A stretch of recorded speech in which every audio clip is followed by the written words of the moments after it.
Boa noite, meus amigos.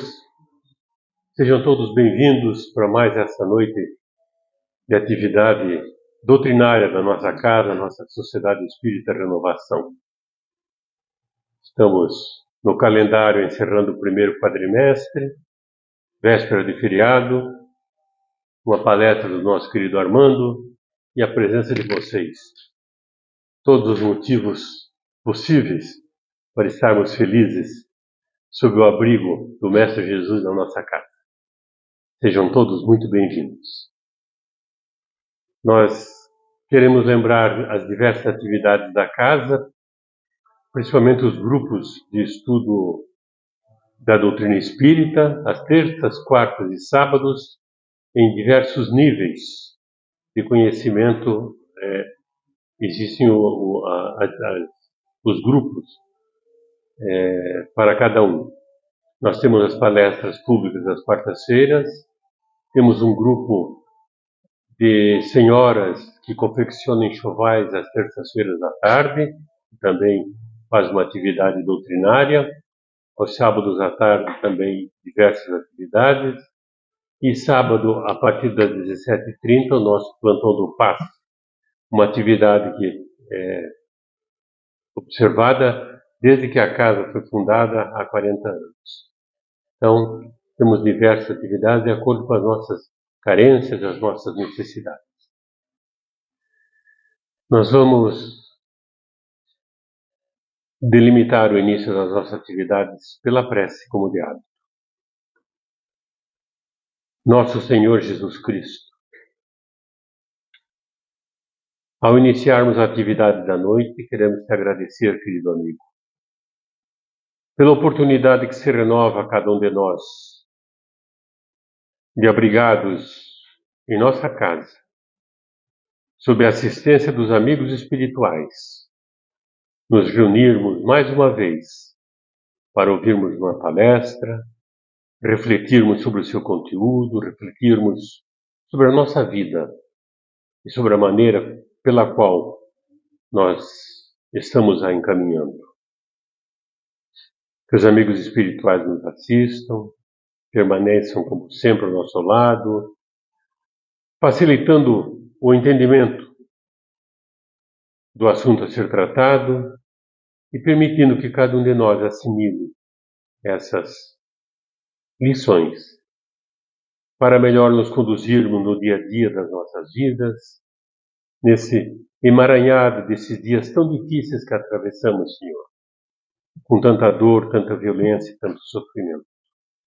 Resta-nos a misericórdia divina como consolo para nos conduzir por essa longa caminhada.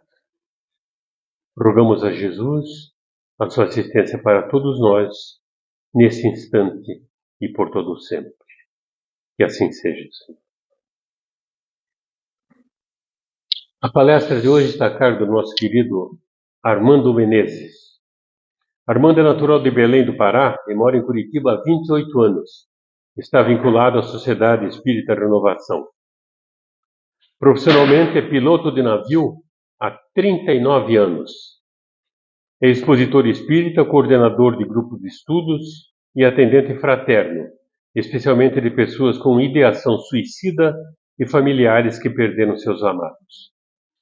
Uma observação que sempre gosto de fazer sobre o Armando é pelo seu campo de ação.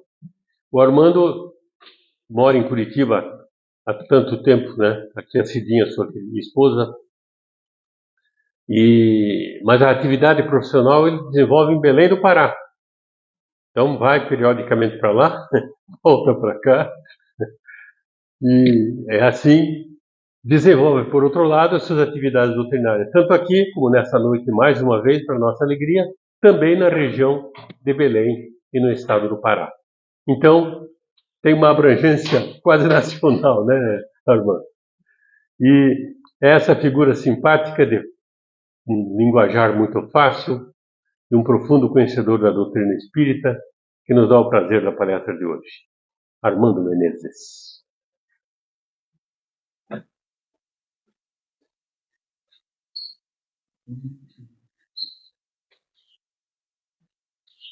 Queridos irmãos e irmãs, uma boa noite a todos. Depois dessa apresentação, acho que eu vou embora. Né? De responsabilidade, Joca, que você coloca em mim, né? Aumenta a responsabilidade. Mas uma coisa vocês podem ter razão.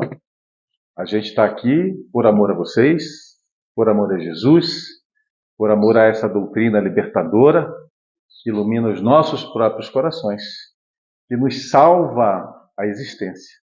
E que por isso mesmo nós queremos partilhar com vocês esses ensinamentos de Jesus à luz da doutrina espírita, do nosso codificador, do nosso Allan Kardec. E vamos falar hoje de céu, de inferno, do tempo do céu e do tempo de inferno. Já vocês sabendo que o nosso querido Joaquim me disse que só vai participar da primeira parte, o tempo do céu. Na parte do tempo do inferno ele vai embora, que ele prefere não ficar. O que ele não sabe é que a primeira parte é do tempo do inferno. Eu acho que ele vai dar uma saída e depois ele volta no meio, e daí a gente vai falar da parte do céu. Se eu não tivesse dito, ele não ia, né? Mas não há como não lembrar, em falando de céu e inferno, de que a doutrina espírita nos ensina que esse inferno mitológico, fictício, que se fala como um local delineado, onde o Deus das penas eternas enviaria os condenados para todo sempre, ele não existe.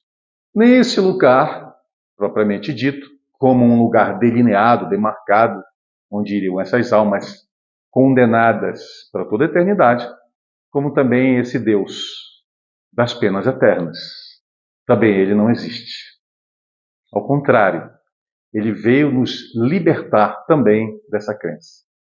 Ele veio reformar não apenas essa crença, não apenas a ideia desse Deus vingativo, mau, até perverso, como também de inúmeras outras crenças que nos prendem a nós mesmos. E nós lembramos então da belíssima passagem de Jesus, quando nos lembra dessa reforma que precisamos fazer, no que pensamos e no que sentimos, quando ele diz: aprendestes o que foi dito. Amarás o vosso próximo e odiarás os vossos inimigos. Essa era a lei estabelecida. Eu, porém, vos digo, disse Jesus, para que entendêssemos a reforma que ele viria nos trazer. Eu, porém, vos digo, amarás os teus inimigos. Farás o bem aos que vos odeiam e orarás pelos que vos perseguem e caluniam. Para que sejais filhos do vosso Pai que está nos céus, que faz se levante o sol sobre os bons e os maus, que desça a chuva sobre os justos e os injustos. Porque que serei de vós se amardes apenas aqueles que vos amam? Não fazem assim também os publicanos? Que fareis mais do que os outros se saudardes apenas aqueles vossos irmãos? Não fazem assim também os pagãos? É Jesus nos trazendo a reforma, ou o complemento, ou a elevação da primeira revelação. A lei de justiça. É Jesus nos trazendo a lei do amor. A lei do perdão. É Jesus nos dizendo e nos ensinando que esses dois ensinamentos, em sua profundidade, dentro de nós, não podem coexistir. Nós não conseguiremos amar o amor que Jesus nos ensinou. Elevado esse amor até o amor aos nossos inimigos, se nós permanecermos com a antiga lei do rei Hammurabi, de Talião, do olho por olho, dente por dente, da vingança. Não há como coexistir dentro de nós essas duas leis. Justiça Sim, mas sem amor é vingança. Nos lembra Raul Teixeira, que aliás padrinho da nossa casa, né? Então é Jesus nos trazendo a certeza de que nós, ainda que pensemos ao contrário, nós não conseguiremos fazer habitar dentro de nós o ódio e o amor, o perdão e a vingança. Por isso a proposta do Cristo de reforma, para que nós arranquemos de dentro de nós a antiga crença e para que nós possamos, de corações puros, receber os ensinamentos do Cristo.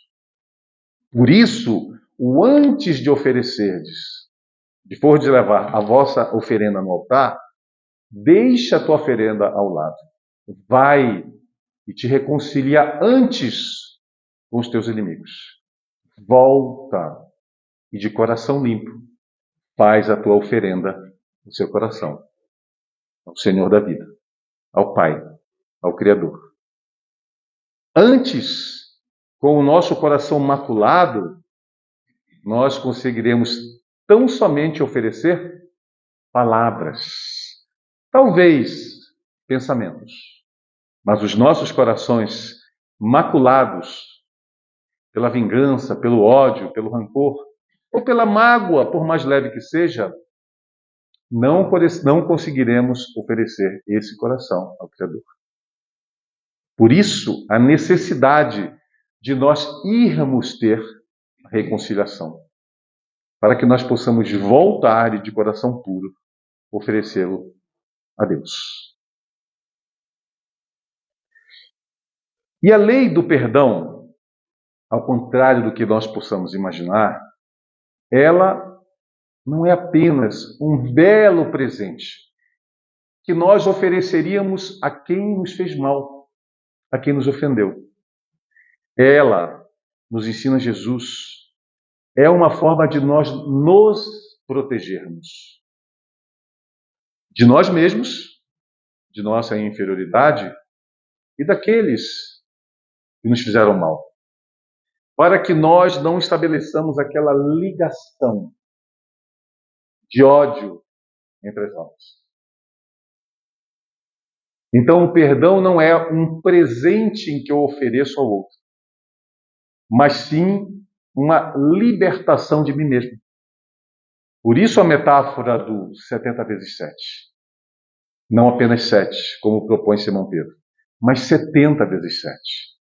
Significando dizer que nós precisamos estar com os nossos corações prontos, em tempo integral, para perdoar. É a lei de amor. Todos nós precisamos perdoar um dia? O que vocês acham? Para sempre? Um dia não, mas todos nós precisamos perdoar para sempre? O que vocês acham? Sim ou não? Eu falei para sempre. Sim ou não? Não? Por quê? O Joaquim ficou olhando para a Aparecida. Não? Mas não foi Jesus que disse para nós perdoarmos infinitamente 70 vezes 7? Mas e se eu amar o meu próximo? Se eu amá-lo tanto, não significando dizer, nos ensina Kardec no capítulo 12 do nosso Evangelho, que nós teremos para com esses inimigos que nos fazem mal, essas pessoas que nos fazem mal, a mesma afeição, o mesmo cuidado, o mesmo carinho que nós temos por aqueles que nós mais amamos. Mas sim, que nós devemos fazer o bem, não é o que Jesus nos ensina? Fazer o bem aos que nos odeiam, orar pelos que nos perseguem e caluniam, para que nós sejamos filhos de Deus. E se nós conseguirmos esse amor, nós ainda precisaremos perdoar? Ou nós deixaríamos de nos ofender?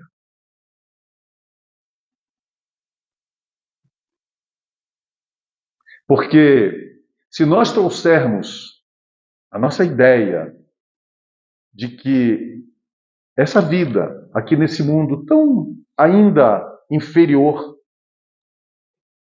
de que aqui é o local onde nós conseguiremos a nossa plena redenção, de onde nós sairemos sem necessidade mais da reencarnação, nós estaremos nos iludindo, como nos diz Kardec na questão 192 do Livro dos Espíritos. Daqui a Terra não possui material pedagógico, por assim dizer, para que nós alcancemos a nossa redenção a ponto de não mais reencarnarmos. Estamos como que não mais no jardim de infância dos mundos primitivos, mas algo como que um ensino fundamental. E, portanto, daqui não poderemos sair formados doutores da lei de Deus, ainda que muitas vezes classifiquemos alguns na Terra, desde a antiguidade, como doutores da lei. Não, mas atingido um certo grau de compreensão dos ensinamentos de Jesus, nós buscaremos esse amor que nos elevará à condição de não mais necessitarmos do perdão. Porque apenas amaremos, apenas compreenderemos, apenas exercitaremos o bem e a indulgência. Essa predisposição profunda dos nossos corações de entender que todo mal que o outro me faça não é para mim, exatamente, mas apenas a manifestação do atual estágio evolutivo, intelecto-moral do meu irmão. E que ele é tão digno de compreensão e amor quanto nós mesmos. Por isso, o convite à misericórdia, para que nós também a alcancemos nas nossas vidas, vindas do Criador.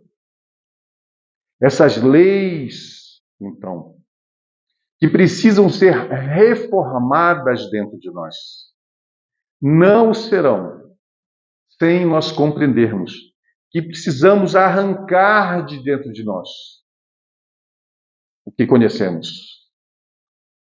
Não é pelo que nós sabemos, mas é pelo que nós precisamos reformar dentro de nós. Amor e ódio não podem coexistir. Por isso a necessidade de reforma, mas não das leis de Deus. Não vim destruir a lei. Primeiro capítulo do nosso Evangelho segundo o Espiritismo. Mas meu reino não é desse mundo. O segundo, significando dizer que nós ainda não estamos nesse estágio de sentimento, embora nós já estejamos, sim, nesse estágio de compreensão. Nós já podemos entender, pela nossa capacidade cognitiva aqui na Terra, de que não é possível a convivência do bem e do mal dentro de nós. Daí a fala de Paulo, o apóstolo, na Epístola aos Gálatas. Já não sou eu quem vive em mim? É o Cristo que vive em mim. Significando esse eu a que Paulo se refere, a esse espírito ou alma, nós encarnados, ainda inferior, que acredita, se ilude, acreditando que possa praticar, vivenciar Jesus em alguns momentos, em outros, vivenciar a nós mesmos. Quando nós queremos e usamos de nossa capacidade intelectual, cognitiva, nós vamos compreender que esses sentimentos antagônicos não podem coexistir dentro de nós. E por isso, a necessidade de reforma. E por isso, a necessidade de nós entendermos melhor as leis, a proposta de Jesus. Especialmente à luz da doutrina espírita, que busca nos trazer pormenorizadamente os ensinamentos do Cristo, a profundidade, o significado das leis morais que Jesus nos propõe. Algumas, embora imaginemos nós, que sejam eternas, como poderíamos imaginar até alguns minutos atrás, né? Eu precisarei perdoar por toda a eternidade. Será que Jesus precisa nos perdoar? Ele se ofendeu conosco porque nós o assassinamos? Nós, terráqueos, não exatamente nós, né? Mas, espero que não, né, Joaquim? Talvez a gente nem estivesse aqui. estaríamos então em lugares melhores, né? O arrependimento. Mas, quando ouvimos, por exemplo, um dos mandamentos, não matareis, necessitaremos relembrar desse mandamento para toda a eternidade? Não matareis. Então, como ouviria de nós, por exemplo, São Luís, que pelo plano espiritual, abaixo de Jesus, era o coordenador da codificação da doutrina espírita? Que pensaria São Luís se nós chegássemos a ele e perguntássemos: São Luís, mestre, o senhor precisa lembrar todo dia do mandamento dos 10, do decálogo, né? Está lá desde o Antigo Testamento, em Êxodo, depois repetido lá no 20º capítulo de Êxodo, depois repetido lá no Deuteronômio. O senhor precisa lembrar todo dia: não matareis. Imaginem um mundo já sem vida material. Um mundo de espíritos já desmaterializados. Como o espírito mais evoluído, o planeta mais evoluído do nosso planeta, Júpiter, por exemplo. Imaginem um terráqueo chegando a Júpiter e lendo: nossa, eu acho que vim parar aqui, mesmo que insone por alguns momentos, porque eu aprendi o decálogo. E lá estava escrito: não matareis. Imaginem a reação dos outros espíritos, já desmaterializados, em ouvir alguém dizer isso: não matareis, como um mandamento. Esses espíritos iriam olhar: quem é este? Mas quem que tem ideia de matar? Como assim não matareis? Ah, o outro diz: não liga não, ele é terráqueo. Está vindo lá da terra. Lá eles precisam ser lembrados. Ah, sim, entendi agora. Porque esses espíritos, já desmaterializados, não precisam ler esse decálogo. Eles sentem o decálogo, o que é completamente diferente. Eles não apenas sabem, eles sentem. É um outro estágio evolutivo que nós precisamos buscar. Eles não estão desmaterializados pelo que eles sabem, pelo que eles colocaram dentro deles. Porque nós já sabemos, por Jesus e pela doutrina espírita, que o suficiente para que nós não estejamos mais no estágio de espíritos materializados. Se nós não podemos daqui da Terra sair para a condição de um espírito puro, conforme nos ensina Kardec na questão 170 do Livro dos Espíritos, quando nós não mais precisaremos reencarnar, mas aqui na Terra, a doutrina de Jesus já nos ensina o suficiente para que nós alcancemos a condição de espíritos desmaterializados, onde a encarnação não é mais material. Nós já temos conhecimento. A doutrina de Jesus, os ensinamentos do Cristo, vieram para a nossa libertação. Ele é o nosso salvador da matéria. E esses espíritos desmaterializados, que ora nos inspiram aqui na Terra, é o trabalho deles, um dos trabalhos deles, eles não o são pelo que entrou, apenas pelo que entrou no coração, mas pelo que saiu do coração. Para que nós entendamos que, se nós nos iludirmos com a ideia de que nós podemos vivenciar o Evangelho de Jesus em alguns momentos e não em outros, então nós podemos dizer, para o desespero de Joaquim, é tempo de inferno. Não desse inferno como um local fictício, onde nós seremos enviados e arderemos lá no fogo, mas como um local íntimo, de sentimentos ainda contaminados, que fatalmente, depois da nossa desencarnação, nos sugarão, nos levarão, esses sentimentos ainda envenenados, nos levarão para lugares que nós acreditaremos ser o inferno. Porque ainda que digamos que inferno e céu são estados da alma, nada mais.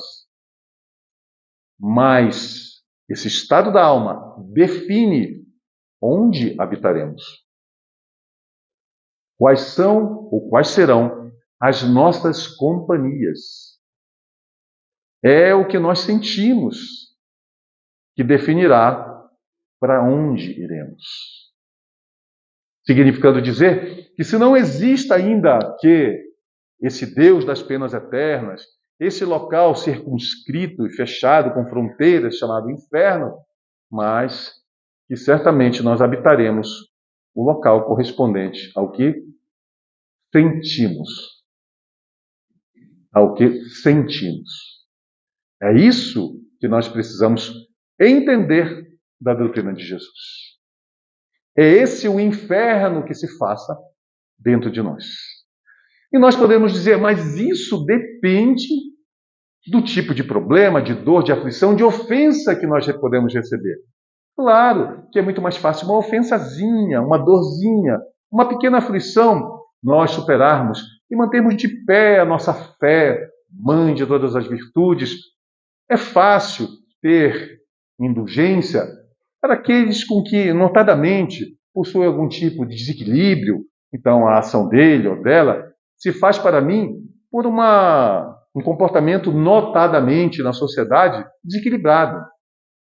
Mas, quando somos atingidos no coração por aqueles que amamos especialmente, é quando somos chamados ao testemunho. E nós podemos dizer, mas aí você está falando de espíritos puros, espíritos já desmaterializados, não de nós. Aí nós então utilizamos aquela frase que amamos aqui na Terra e que um dia, lá de Júpiter, de Saturno, ou de para onde vocês queiram ir, nós olharemos e diremos, meu Deus, olha o que eu dizia, que eu não consigo. E eu adorava aquela frase, eu sei, mas é difícil. É difícil, nós adoramos a frase. E não tem como não lembrar novamente do nosso Livro dos Espíritos. Todas as vezes que nós dissermos, espera, essa aflição, o tamanho dessa dor, a magnitude dessa ofensa, não, espera, aí não é fácil, aí já é difícil. Nesses momentos, o convite a vocês é que abram a primeira obra do Pentateuco kardeciano e busquem a questão 909 e 911. É possível vencermos as nossas más inclinações? 909. Com esforços, respondem os espíritos. Muito, que mesmo aqui? Insignificantes. Esforços do Joaquim. Está parecida para mim? Ou meu? Esforços insignificantes. E porque Kardec era teimoso, lá no 911 ainda pergunta, mas não existe algum daqueles muito difíceis, aquelas paixões assim, arrebatadoras, contra as quais a nossa mais pura vontade seja impotente? E eles respondem, quando o dizes, é porque ainda te comprases nas próprias imperfeições. Difícil, né? Difícil, só porque nós queremos. Esforços insignificantes. Não são grandes, são insignificantes. Não, mas, é porque assim, eu venho caindo nessa tentação há várias encarnações. Então, para você pode ser uma coisa fácil, mas para mim é difícil. O que está por trás disso, na verdade? Kardec já nos dá a dica, né? Na verdade, ele já nos revela em profundidade a verdade. Ainda estamos no estágio de gostarmos das nossas próprias imperfeições. E aí o Espírito ainda diz assim, não, sabe o que é? É que eu preciso voltar aqui para a Terra. Eu preciso reencarnar de novo para que eu consiga. O que está atrás disso? E esse não é o convite de Jesus e não é o convite da doutrina espírita. Voltar para a Terra não é o convite da doutrina espírita. Reencarnação é a lei. Quem lembra o que está escrito no túmulo de Kardec? Nascer, morrer, renascer ainda na Terra, tal é a lei. É isso que está escrito no túmulo de Kardec? Quem já foi lá no Père Lachaise, no cemitério lá em Paris, onde está escrito essa frase? Nascer, morrer, renascer ainda na Terra, tal é a lei. Está escrito isso aqui? Na Terra, não. Reencarnação é lei. Mas na Terra? É isso que está escrito? Bem-vindo. Isso, essa crença, é o tempo do inferno. E lembrando do nosso Raul Teixeira, o padrinho da nossa casa, que nos diz que a mais poderosa força que nos acorrenta nos mundos materiais, qual é? Alguém lembra? É querer voltar para a Terra. Não tem força maior. Nem as minhas próprias imperfeições. Vejam o que diz Raul Teixeira para nós. Nem as minhas imperfeições são tão poderosas para me manter aqui do que a minha vontade de me manter aqui. E eu declaro essa vontade, assino e registro no cartório da vida eterna quando eu digo, isso é difícil. É isso que está por trás das nossas palavras. Quando nós dizemos, não, isso já é difícil. Isso eu não consigo. Isso está acima das minhas forças, verdade? Verdade, gente? Existem paixões contra as quais a nossa vontade firme e verdadeira seja impotente? Qual é a questão mesmo? Já esqueceram, gente? Eu vou perguntar para vocês antes de sair daqui. Então, quem falou? 909 e 11. 909. Convite para vocês para chegarem em casa e lerem. Porque eu tenho certeza que depois que vocês lerem essas duas questões do Livro dos Espíritos, todas as vezes que vocês forem reagir, seja pela revolta, pela tristeza, pelo desânimo, todas as vezes que vocês forem reagir de forma contrária ao que nos ensina e nos encoraja Jesus, que nos alertou, na vida tereis aflições, mas tende bom ânimo. Todas as vezes que a nossa resposta emocional for diferente do que ele nos ensinou, vocês, em lendo essa questão, quando chegarem em casa, hoje, vocês vão lembrar que depende única e exclusivamente de esforços insignificantes de vocês mesmos. Por isso conheceríamos a verdade na fala de Jesus por João 8:32. Tão famosa, né? E ela vos libertará. Essa é a fala do Cristo. Essa é a verdade. Mas temos atendido, conforme Joaquim nos disse, pessoas que realmente demonstram essa vontade de se erguer de si mesmas, essa vontade de arrancar de dentro do coração algumas imperfeições, que sejam elas até mesmo o desânimo diante das dificuldades que a vida se apresenta para todos nós, e não conseguem. E elas vêm ter conosco em conversas no atendimento fraterno, e nós, é claro, em atendendo com amor e com compreensão, precisamos entender que ela precisa de ajuda. Não de condenação, de ajuda. Para que ela consiga mudar de patamar de fé, de entendimento. Por que eu não consigo? Nós atendemos pessoas, como nos disse Joaquim, com ideação suicida. E muitas vezes os mentores, os anjos guardiães ou os espíritos que estão interessados no bem dessa pessoa, vêm e nos falam, é a quarta, é a quinta, é a 7ª vez que ela está tentando suicídio.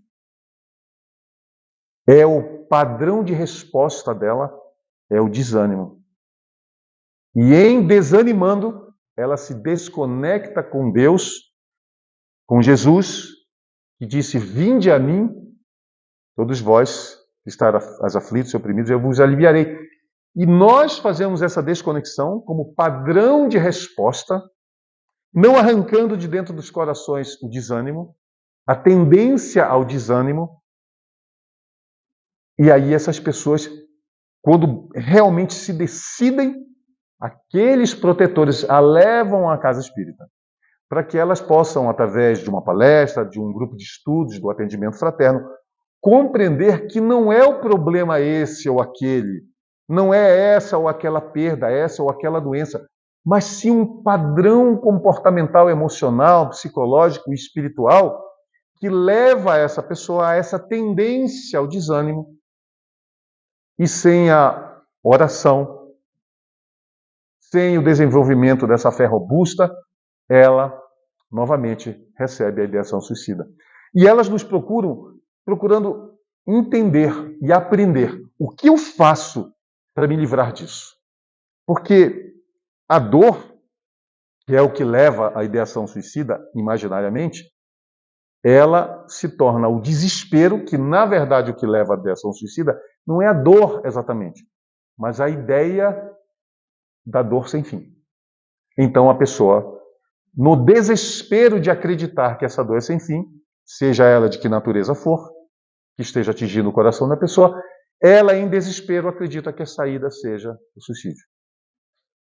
E ela tenta sair daquela ideia, mas já muitas vezes em companhia de obsessores que colocam a ideia e alimentam aquela ideia como solução e depois de certo ponto a pessoa começa a acreditar que aquela ideia é natural, elas agasalham a ideia e muitas vezes tentam.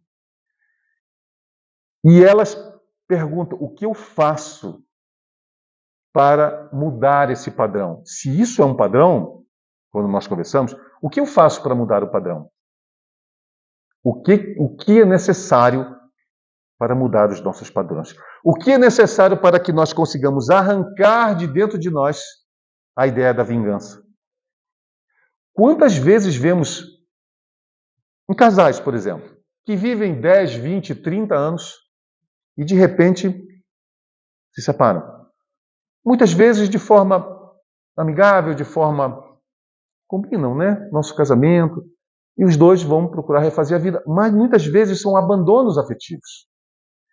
E ao acontecer isso, aquele que foi deixado passa a tratar o outro como aquele, o coiso, a coisa, não conseguindo sequer pronunciar mais o nome da pessoa. E nós, como vemos todo mundo na sociedade da Terra fazer isso, nós acreditamos que isso é normal. Quando, na verdade, isso é apenas comum. Porque muitos fazem. E eu, então, vou repetir esse padrão, acreditando ser normal. O que é preciso para que nós consigamos arrancar de dentro de nós esses padrões contrários aos ensinamentos do Cristo, para que nós possamos realmente vivenciá-los nos nossos corações. E nós lembramos, então, de um grupo de estudo que fazemos, e uma das participantes do grupo lembrou-nos de uma entrevista que ela viu com um trapezista. Eu gosto de contar essa passagem porque é muito significante. Do Circo de Solé, quando veio em Curitiba, e esse trapezista passava de um lado para o outro numa corda, se equilibrando com os pés. Muito difícil. E a repórter então pergunta a ele, como é que você consegue, naquela altura, olhando para baixo e vendo o lugar que você pode cair, Como é que você consegue ainda chegar do outro lado? O que você faz? Então ele diz, olhando para baixo? Não, eu não olho para baixo. Eu olho para onde eu tenho que chegar. E eu me vejo chegando lá. Então eu chego.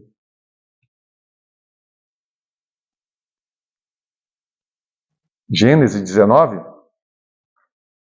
Sodoma, Gomorra, Ló. E sua esposa que olhou para baixo e se transformou numa estátua de sal. Era o mesmo exemplo que nos dava o trapezista. E vocês? O que é esse outro lado de vocês? Ou será que não estaríamos vivendo nessa corda bamba da vida terrena? Onde podemos cair na revolta ou no desânimo diante das oportunidades que a vida nos oferece para a nossa redenção? O que vocês olham do outro lado e veem? Que destino traçamos para nós? Nós conseguimos ver esse outro lado de forma clara, evidente, lúcida. Qual é esse outro lado? Ou será que nós podemos viver a vida? Deixa a vida me levar, sem saber onde queremos chegar. É claro que nós precisamos saber como. Lembramos de esses dias ter lido dificuldade no sono. Eu preciso resolver. E descobri que eu não conseguia dormir bem, acordava cansado, e descobri que tinha uma moto dentro de casa. Minha filha gravou, me perguntou o que é isso. Eu disse, é uma moto. E era eu roncando. E eu tive que buscar ajuda. Aqueles aparelhos, né? Acostuma depois. E algumas vezes não conseguia dormir. Eu disse, não, mas tem mais alguma coisa que eu preciso fazer. Vamos estudar. Então eu recebi uma proposta de um especialista em sono. Era um médico. Não era esse especialista que diz por aí, especialista em tudo, né? Tem especialista em tudo. Mas era um médico mesmo, especialista em sono. E ele dizia, nos propunha uma regra simplesinha. Regra do 3-2-1. Alguém já ouviu falar dessa regra? Para uma boa noite de sono? 3 horas antes de você dormir, pare de comer qualquer coisa sólida. 2 horas antes, pare de tomar água ou qualquer líquido. E 1 hora antes, pelo amor de Deus, por todas as Ave-Marias, larga esse celular. Quem consegue largar o celular? Essa eternidade que é 1 hora antes de dormir. Alguém consegue? Se mentir, tá dando a casa espírita, hein? Deus está vendo, como diz o Júlio, né? Deus está vendo. Alguém consegue não olhar o celular 1 hora antes de dormir? Nem eu. Nem eu. Mas o que eu estou fazendo? Eu estou colocando o despertador, sem som. Mas quando eu vejo ele brilhar, digo, acabou. E estou exercitando esse método. E, gente, é incrível como funciona. E vejo a importância. Ah, mas só para dormir bem, não, eu queria ver o resultado do jogo. Eu queria ver aquela notícia bela, que eu vou ficar com raiva, aborrecido. Ou aquela notícia que eu sei lá o que é. Ou então eu pego o YouTube e fico passando. Ah, eu tenho que ver o que o pessoal postou. Qualquer coisa. A gente vai lá, não sabe nem o que está procurando mais. E é no momento do sono que os nossos superiores vêm nos ensinar, nos inspirar. O sono, o nosso momento de desprendimento do corpo físico, é absolutamente fundamental para a nossa vida. Eu costumo comparar o sono àquele aluno que vai para a escola, se arruma todo, quando acorda de manhã, veste o uniforme da escola, caminha até a escola, chega até a escola, vê o que o professor ensina, aí entra outra disciplina, outro professor, e periodicamente ele faz as provas para ver se ele vai passar de ano. Depois, no final do turno, ele volta para casa para ter com os seus. com seus amados. A escola é o estado de vigília. Os ensinamentos são os que a vida nos oferece. As provas são as dificuldades, oportunidades. E a volta para casa, para ter com aqueles que nos amam, é o sono físico. Ou alguém será eternamente físico aqui? Somos almas, espíritos encarnados, que no momento do sono físico, vamos ter com os nossos superiores. Então é nesses momentos sagrados do nosso sono físico é que nós temos a oportunidade de tanto aprender com os nossos superiores. E nós, no celular. Para que essa luz azul desperte o nosso cérebro. E nós, quando consigamos dormir, tenhamos uma noite agitada, onde não cairemos no sono profundo e, portanto, nos esqueceremos do que eles nos ensinarão. Nos inspirarão. E se eu não consigo ter disciplina para largar o celular 1 hora antes, imagina para perdoar alguém que me fez mal. Ou pior, alguém que fez mal ao meu filho, à minha filha, à minha esposa, meu cônjuge, meu pai, minha mãe. Ah, não. Calma. É melhor odiar mesmo. Mesmo que eu não fale, eu não vou falar lá na casa espírita, né? Eu odeio, mas eu não vou dizer para ninguém. Pronto, estou perdoado, né? Nós ainda escolhemos a nós mesmos, ao invés de escolher a Jesus. E o caminho é Ele. Lembremos-nos que quando não perdoamos, aliás, às vezes até imaginamos que as leis emanam de fontes diferentes, né? Quando eu não perdoo, eu emito uma força, não é? Qual é a terceira lei de Newton mesmo? A toda força existe uma outra força em sentido oposto. Eu odeio, se não for ele mesmo ou ela mesma, vai ser outro. Porque eu estou emitindo isso, eu vou receber de volta. Não é? E qual é a primeira lei de Newton mesmo? Inércia. Nenhum corpo pode mudar de estado de repouso ou movimento sem que uma força haja nesse corpo. Nenhum de nós é capaz de mudar o nosso estado psíquico, emocional, espiritual. Nenhum de nós é capaz de mudar o nosso nível moral sem uma força. E que força é essa mesmo? É o Evangelho. É Jesus. É Ele a resposta. É Ele essa força que nós precisamos. E é por isso que Ele veio. É para isso que Ele veio. E Ele nos ensina o que nos ensinou lá o trapezista, a olhar para frente.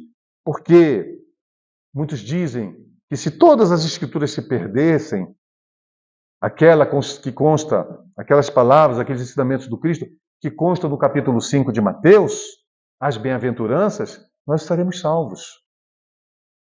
E vejam o nosso próprio Evangelho, no capítulo 7, segundo o Espiritismo, o nosso Evangelho, bem-aventurados os pobres de espírito, ou seja, os humildes, porque deles é o reino dos céus. Bem-aventurados, no capítulo 8, os puros de coração, porque eles verão a quem? A Deus. Os puros de coração, lembrando novamente de que precisamos limpar os nossos corações para que nós consigamos ver o Criador. Bem-aventurados, o capítulo 10 nos propõe o nosso Evangelho segundo o Espiritismo, os misericordiosos, porque obterão misericórdia. Todos os ensinamentos do Cristo nos ensinam a recompensa, nos ensinam o lugar onde vamos chegar. É só assim, irmãos, quando aprendermos a exercitar nas nossas mentes e nos nossos corações essa consciência de buscar, de pensar onde eu quero chegar, é que nós conseguiremos vencer as nossas imperfeições. Esses esforços insignificantes a que se refere Kardec na questão 909, eles o são quando eu olho onde eu quero chegar. Quando eu tenho a ciência de onde eu quero chegar, o meio chega até nós. Até nós no sentido dos corações. Porque aqui já está. Ou não conhecemos o Evangelho? Eu sou o caminho para a verdade e a vida. É Jesus o caminho. Ele é essa força. É Ele que vem nos tirar. Ele é essa força que vai acabar com essa inércia nossa multimilenar, que nos faz permanecer tal qual nós somos, ainda espíritos encarnando nesses mundos tão primitivos, tão inferiores, materiais. É Ele que nos vem lembrar que depende apenas de nós. É Ele que vem nos dizer que Ele é o nosso Salvador. Mas eu preciso saber onde eu quero chegar. O que eu quero arrancar no meu coração. E eu preciso, nesse exercício diário, de ir me reconhecendo, conforme preconiza a questão 919 do nosso Livro dos Espíritos, em eu me estudando e me reconhecendo, eu preciso saber onde eu quero chegar, o que eu preciso arrancar daqui de dentro. E sentir, o mais importante de tudo, sentir a alegria relativa a essa vitória.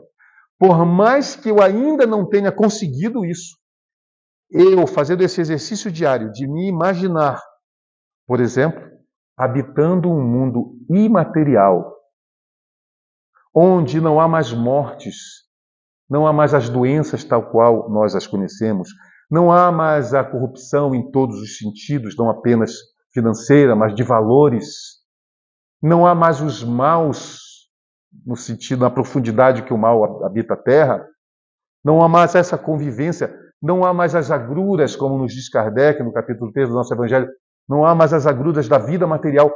Quando nós fazemos esse exercício diário, meu Deus, é nesses mundos que eu quero viver, nós estamos entendendo o convite de Kardec no mesmo capítulo 3, quando nos convida a olhar para a abóboda azul sobre as nossas cabeças e contemplar e pedir a Deus que sejamos merecedores de habitar mundos superiores. Quando essa vontade de sair daqui de onde nós estamos brota nos nossos corações e que nós conseguimos nos imaginar nesses mundos para sempre ao lado daqueles que nós amamos, para sempre sem as doenças, para sempre longe da convivência dos maus, a menos quando nós atingirmos um outro estágio e possamos vir aqui como missionários. Quando nós sentimos essa alegria, então nós conseguiremos utilizar da nossa vontade. Insignificante. E venceremos todas as nossas imperfeições de maneira fácil. Muito fácil. Mas o que importa é sentir essa alegria. Porque onde está o seu tesouro, lá estará o vosso coração. Onde está o coração de vocês? Essa é a pergunta que eu gostaria que levassem todos para casa. Todos nós levemos. Onde está os nossos corações? Porque lá estará o nosso tesouro.